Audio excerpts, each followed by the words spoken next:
Hi, Grace Community Church. It's Pastor Steve, and today is March 19. We're continuing our journey cover to cover through the Bible, and we're looking today at Deuteronomy, the fifth book of Moses, from chapter 26 through the very beginning of Deuteronomy 29, verse 1. And this section comes down to three basic principles. The first one is we need to remember. The second one is that we are God's treasure possession. And the third is we got a choice before us. So let's deal with the first, remember. So the passage begins, you're going to end up in the new land, Moses says, and you're going to find that your crops are growing and things are good. Well, when you begin that journey, have an offering of your first fruits before the Lord. And then recite these words, and it gives us a paragraph to recite, which is how God picked this people, Jacob, whose name was changed to Israel, and brought them all the way to this point. I have found remembering where you come from is so crucial in my own spiritual journey, in the spiritual journey of our church. It's placing you in the context of God's preservation. You know, one of the things I've enjoyed coming here to Grace is knowing that I stand on the shoulders of those who have gone before. A quick walk through our church and you'll see various pictures and names of people who have served at this church before who are now with the Lord.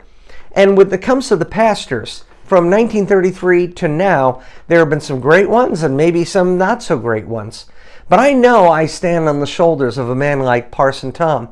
And so I want to remember, not to blow up him, he's in glory enjoying the Lord, but to realize I am in that tradition of God's preservation and blessing. And so with that in mind, you and I regularly should do an accounting of what God has done for us. And remember and recall it. Maybe start with great-granddad. You know, it was St. Patrick's Day yesterday, and I remembered that Noah Tomlinson was born in 1749. Why that is important is because his great-grandson and actually became the first believer in our family. And it's nice to remember and keep that in mind. The second thing this passage communicates to us comes from chapter 26, verse 18. My favorite Hebrew word. God calls us his segula. Now, what does that mean? His treasured possession, his special inheritance. That God views you and I as a treasure. What do you treasure? What do you do with your treasure? If it's something of great value, you might keep it in a safe, or you might put it in a place of prestige in your home.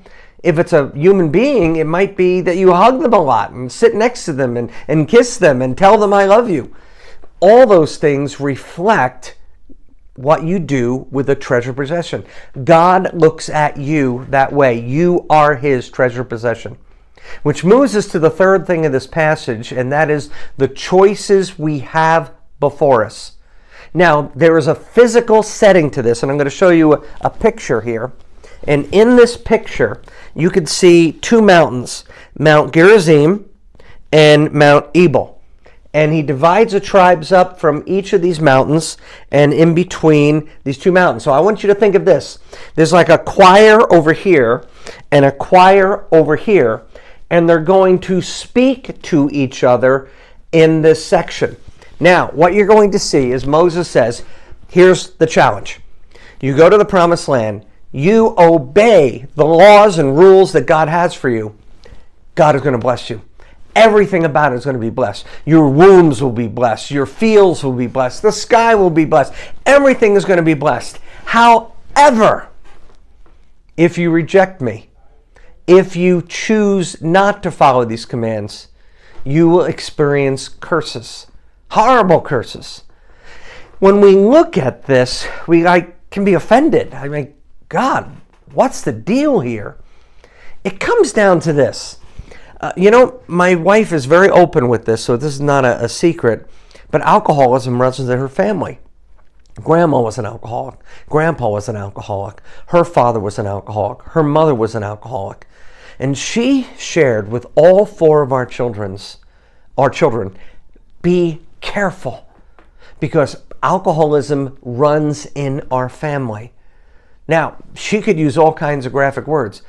You want to choose the life of alcohol? This is what could happen. This is what can happen. That can happen. This can happen. Why would a mother be telling her kids that? Is it because she hates her kids? No. To the contrary, is because she loves her children. And so she tells them what dangers are out there.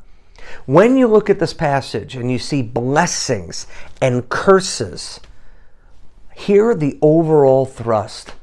God wants his people to thrive. Choose these things. But if you don't, this is what's going to happen. So as you go through this passage and you read these curses, which are gruesome, they're hard to read. Read behind them the love of a father who wants to preserve his people. All right, we're continuing our journey, and I hope we'll see you again soon. God bless you.